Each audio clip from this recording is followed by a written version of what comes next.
Sí, señor.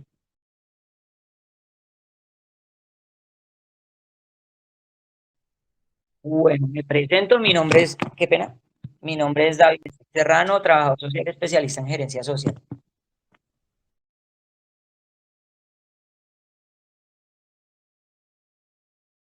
Hace 8 años.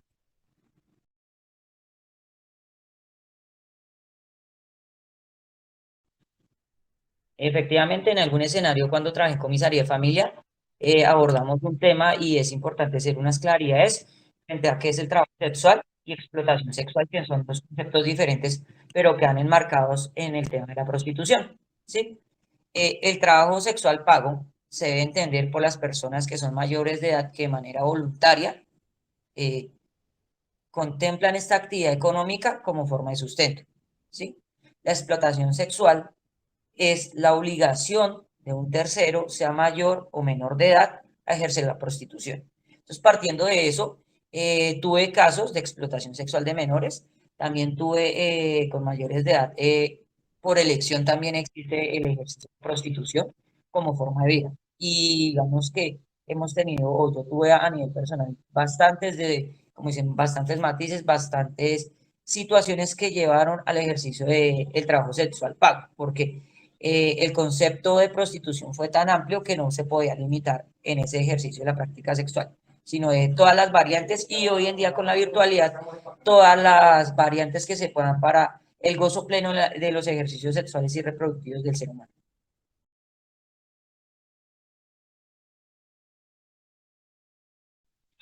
Listo, como lo decía anteriormente, digamos que ya no me puedo ligar porque pues mi ejercicio me ha llevado a tener un concepto tanto personal como profesional de la prostitución. Y digamos que la prostitución y dentro del trabajo sexual es la actividad paga a un mayor de edad por prestar un servicio a nivel sexual. ¿Sí? Digamos que muy simple es el concepto, pero pues hay muchas situaciones. Pero es importante sí ahondar en el tema. El trabajo sexual es una actividad económica que es de manera voluntaria, ¿sí? Independiente, sea por situaciones económicas que se ve el hombre o la mujer obligada a hacerla, o porque gusta de realizar estas prácticas y aprovecha esto como una actividad y una forma de ingresos.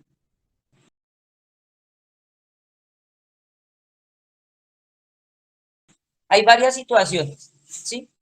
Eh, Usted me comentaba que desde hace 40 años pues ya ha hecho como un recorrido histórico del avance que ha tenido la prostitución y puntualmente dentro de la prostitución el trabajo sexual, ¿sí?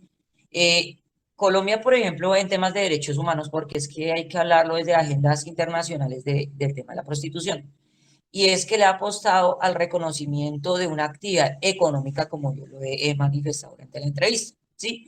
Partiendo de esto, hay colectivos, por ejemplo, en Bogotá, en el barrio Santa Fe, hay colectivos que luchan por la reivindicación de estos derechos laborales, ¿sí? Anteriormente el proxoneta, ¿qué hacía? Eh, Valía lo que llaman vulgarmente, el polvo valía 50.000 pesos. ¿Qué pasa? El proxoneta se queda con 30.000 pesos y le da solamente 20.000 a la prostituta. ¿Sí? Hoy en día se hicieron unos ejercicios de reivindicación de actividades económicas y ya se empieza a ver como una actividad económica donde se deben garantizar derechos laborales. ¿Sí? Digamos que dentro de la normatividad, el Código Sustantivo de Trabajo ampara a la trabajadora sexual. También es importante que sepamos que este Código Sustantivo del Trabajo ampara a la prostituta. ¿En qué aspecto? En que hubo una sentencia, que fue el 2017, no recuerdo si es la T-706, donde una trabajadora sexual, en uso de sus derechos constitucionales, solicita a un juez que la persona que la emplea le garantice todas sus prestaciones sociales, ¿sí? Salud, pensión y ARL. Entonces, ese reconocimiento como una actividad laboral que puede ser cuestionable a nivel moral, porque no es un secreto que para Colombia aún tenemos una visión muy conservadora frente al tema, ¿sí?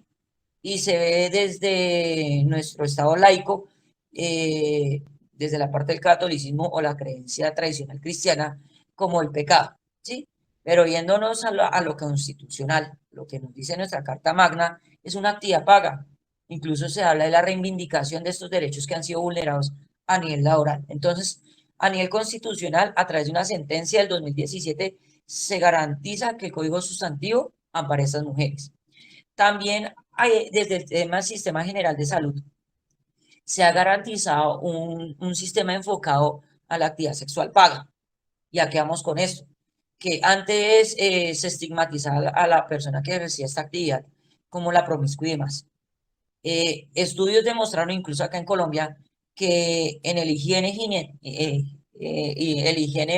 personal, perdón, el higiene menstrual de la persona que ejerce la prostitución incluso es mucho más constante y adecuado que la persona del común, porque su órgano reproductor se vuelve su herramienta de trabajo, ¿sí? Entonces, ahí es cuando nosotros debemos también desmontarnos desde las visiones, por ejemplo, que tenemos de la pornografía que nos vende el Internet, la Internet, perdón, y es que se cambia el concepto del aparato reproductor como el mecanismo de placer para volverse una herramienta de trabajo. Entonces, la visión de la actividad sexual paga cambia esa noción, ¿sí? Porque nosotros vemos, digamos que los que no ejercemos esa actividad, vemos nuestros aparatos reproductores como parte del placer. Digamos que hay un psicólogo que habla que es Pavlov, que habla de las necesidades básicas del ser humano, y él habla de eso precisamente. Él dice que el sexo es algo rico, es algo que se debe disfrutar, ¿sí? Pero eso es, digamos, esa visión que habla Maslow, precisamente es para aquel que no ejerce esa actividad sexual, ¿sí? Pero aquel que empieza a unir el placer y empieza a hacer esa transformación de su aparato reproductor como esa forma de ingreso, pues digamos que son visiones diferentes. Y digamos que partir de las luchas que han ganado es que la sociedad en general podamos reconocer, primero, que es una actividad laboral, que para muchos es cuestionable y es respetable que cuestionemos, porque por eso estamos en una democracia. La democracia es la oportunidad de dar diferentes visiones frente a un mismo tema, ¿sí? Entonces, por ejemplo, cuando una persona que ejerce la actividad sexual paga, cuando queda en embarazo, la licencia de maternidad, por ejemplo, son cuestionamientos y tareas que uno puede ir trabajando, ¿sí?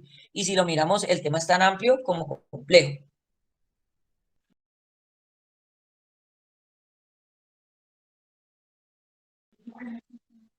Digamos que lo voy a resumir porque pues lo he tomado durante la entrevista y es una persona con derechos. Hay que hablar de el ser humano, la persona como ese ser en el ejercicio de sus derechos plenos. Y hay algo que desde la Organización Mundial de la Salud se habla de los derechos sexuales y reproductivos. Entonces se habla de que la sexualidad se puede ejercer libremente como usted quiera. Y si usted ve que la sexualidad es un mecanismo por el cual usted puede adquirir un recurso y puede generarse placer a sí mismo, es totalmente válido. Entonces yo creo que es un ser humano que puede hacer el ejercicio pleno de sus derechos, puntualmente derechos sexuales y reproductivos.